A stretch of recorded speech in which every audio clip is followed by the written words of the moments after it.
Hello, hello.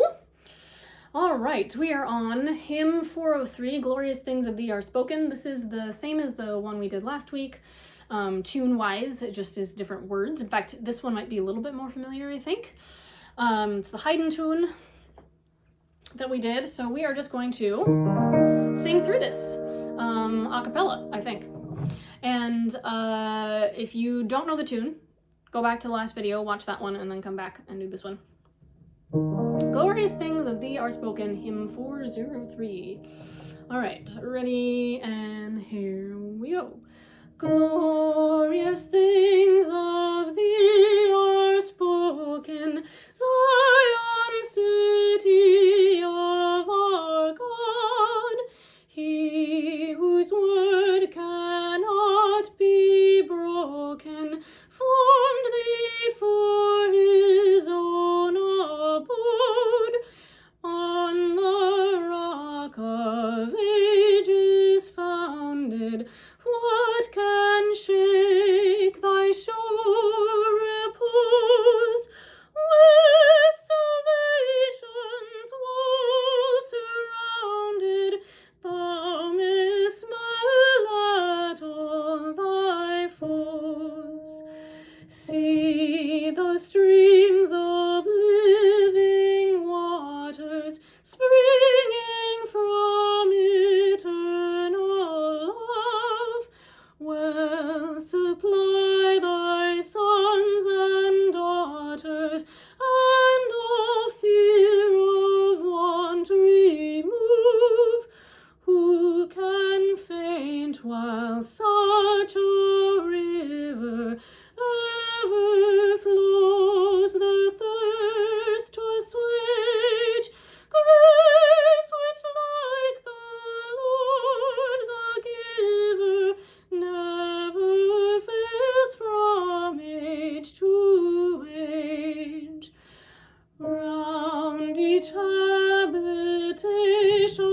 hovering, see the cloud and fire appear, for a glory and a covering, showing that the Lord is near, thus deriving from their banner light by night and shade by day.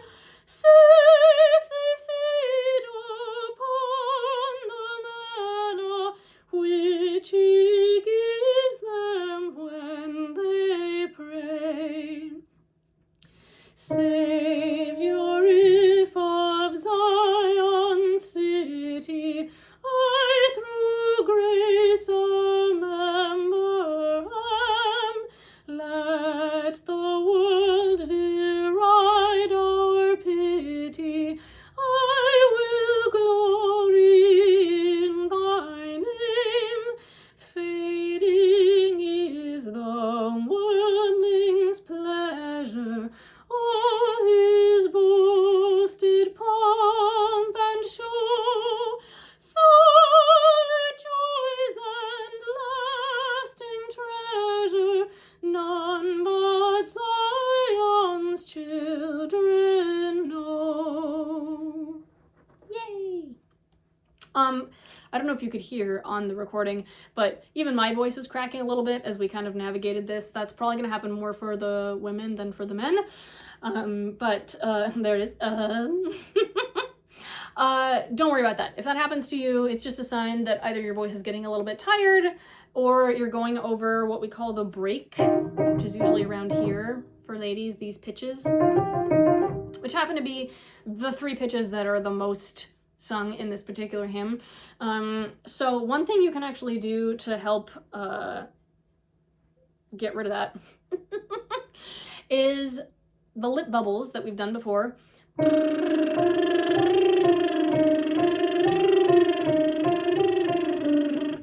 And if you do that, it's going to help your voice coordinate a little bit better.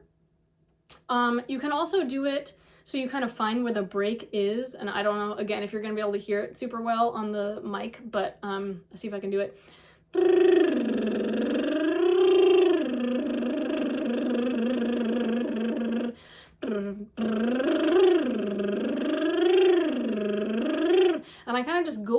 forth over that little spot in the voice once I find it to see if I can kind of smooth out the speed bump.